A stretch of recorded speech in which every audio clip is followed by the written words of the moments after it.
विराटनगर महानगरको आन्तरिक राजस्व निरन्तर बढ्न थालेको छ। महानगर स्थापना भएको सुरुका वर्षहरूमा आन्तरिक राजस्व सङ्कटमा समस्या देखिएको थियो, तर महानगरले कर शिक्षा कार्यक्रम सुरु गरेपछि आन्तरिक राजस्व सङ्कलन सुधारको बाटोमा लागेको छ। आन्तरिक राजस्व सङ्कटमा सुधारको सङ्केत देखिँदा महानगरले राखेको बजेटको लक्ष्य प्राप्ति भेटिने अवस्थामा पुग्न लागेको छ। आर्थिक वर्ष 2077-78 मा महानगरले आफ्नो स्रोतबाट 41 करोड 42,16,000 रुपैयाँ राजस्व सङ्कलन गरेको थियो, जुन लक्ष्यको 43% मात्रै हो। आर्थिक वर्ष 2078-79 मा आएर महानगरको आन्तरिक राजस्व 2 करोडले घट्यो, अर्थात् महानगरले आन्तरिक रूपमा 39 करोड 45 लाख रुपैयाँ मात्रै सङ्कलन गर्यो। 2079 साल भएको स्थानीय तहको निर्वाचनबाट भने नयाँ जनप्रतिनिधि आए। नयाँ जनप्रतिनिधि आएसँगै महानगरले कर शिक्षा कार्यक्रम सुरु गर्यो। करदातालाई करका बारेमा सही सूचना पुर्याउन महानगरले स्वयंसेवकहरू राखेर परिचालन गर्यो। टोलटोलमा पुगेर उनीहरूले कर तिर्दा हुने फाइदा र बेफाइदाका बारेमा कुरा गरे। व्यवसाय दर्तामा उहाँको प्रत्येक वर्षको रिन्यु के छ, कसो छ, उहाँले कति सालमा दर्ता गराउनु भएको छ, कतिपयलाई व्यापारीहरूलाई चाहिँ उहाँलाई घरेलु गाडीको 3 वर्षमा गर्ने भएकाले कारणले गर्दा महानगरको पनि 3 वर्षमै गर्नु कि भनेर कन्फ्युज भएर उहाँहरूले रिन्यु गराउनु भएको हुँदैन। उहाँलाई जानकारी गराउँछौँ अनि प्रत्येक वर्षको दर्ता गर्ने हो, यतिमा यो टाइमदेखि यो टाइमसम्म गर्दाखेरि यति पर्सेन्ट छुट पनि मिल्छ हजुरहरूलाई भनेर इन्फर्म गराउँछौँ। अनि उहाँको दर्ता मिति के छ हामी त्यो रिपोर्ट गर्छौँ। दर्ता मिति र अन्तिम नवीकरण कहिले भएको हो, उहाँहरूको बहाल कर के कस्तो छ, कतिमा बहालमा बसिरहनु भएको छ, कस्तो घरमा बसिरहनु भएको छ भनेर त्यो सबै हामी रिपोर्ट गरेर लान्छौँ।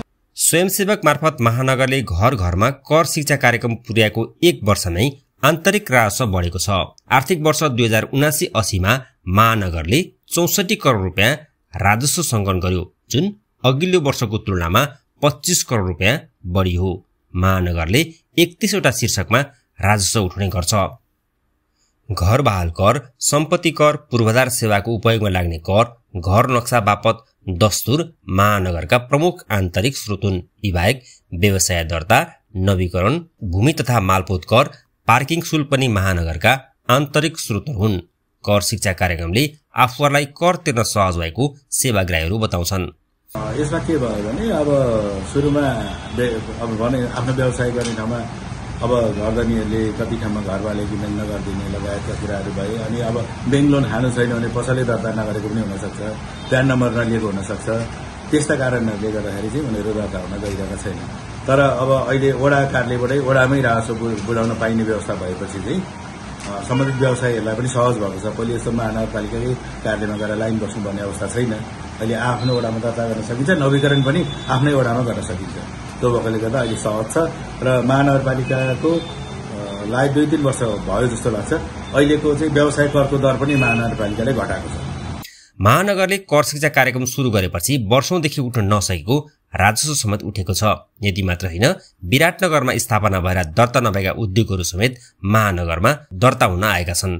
कर शिक्षा कार्यक्रमबाट मनोरञ्जन कर बापत महानगरमा सञ्चालन भएका फिल्म हलहरूले समेत कर बुझाएका छन्। यसले महानगरको आन्तरिक स्रोत बढ्दो क्रममा छ।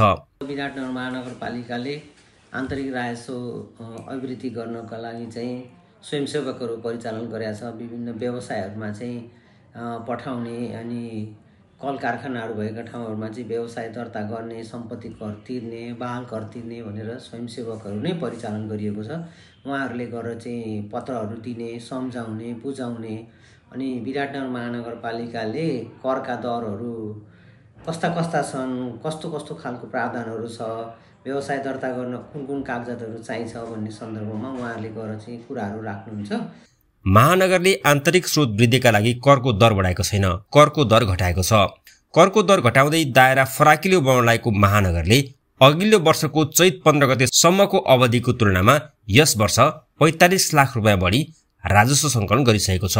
यसका लागि स्वयंसेवक मात्रै परिचालन गरेको छैन, करका विषयमा करदातासँग निरन्तर अन्तर्क्रिया, छलफल र संवाद पनि महानगरले गरिरहेको छ। यो बाहेक कर किन र केका लागि भनेर महानगरले करदातालाई जस्टिफाई समेत दिने प्रयास गरिरहेको छ। धेरै फाइदा भएको छ। हामीले स्वयंसेवक परिचालन गरेर राजस्व वृद्धि गर्नको लागि मात्रै नभएर राजस्वको दायराभित्र चाहिँ नि हर कोही आउनुपर्छ भनेर हामीले हरेक वार्डमा स्वयंसेवक परिचालन गऱ्यौँ। तपाईँलाई म के भन्न चाहन्छु भने जस्तै 2-4वटा वार्ड अहिले पछिल्लो चरणमा वार्ड नम्बर 11, वार्ड नम्बर 4, 5 कुन वार्डहरूलाई चाहिँ नि हामीले त्यहाँ भएका सबै फर्महरू चाहिँ नि राजस्वको दायराभित्र हामीले ल्याइसकेका छौँ। कुनै पनि एउटा सानो चिया पसल पनि त्यहाँ छैन जो चाहिँ नि दर्ता नभएको। यहाँ दर्ता नभइकन सञ्चालन गर्ने थुप्रै फर्महरू थिए, थुप्रै पसलहरू, चिया पसलहरू थिए भने त्यो स्वयंसेवक परिचालन गरेर चाहिँ नि राजस्व वृद्धिमा मात्रै नभएर हर कोहीलाई चाहिँ नि मैले व्यापार व्यवसाय गर्छु, मैले आय आर्जन गर्छु भने सरकारलाई चाहिँ नि मैले कर तिर्नुपर्छ भन्ने कुराको त्यो अवेरनेस प्रोग्रामको रूपमा पनि हामीले सञ्चालन गर्यौँ र उहाँहरूले गएर त्यो फर्म दिने, 15 दिनपछि फेरि त्यसलाई फलोअप गर्ने, वार्डमा गएर तपाईँहरूले दर्ता गर्नुहोस् भन्ने।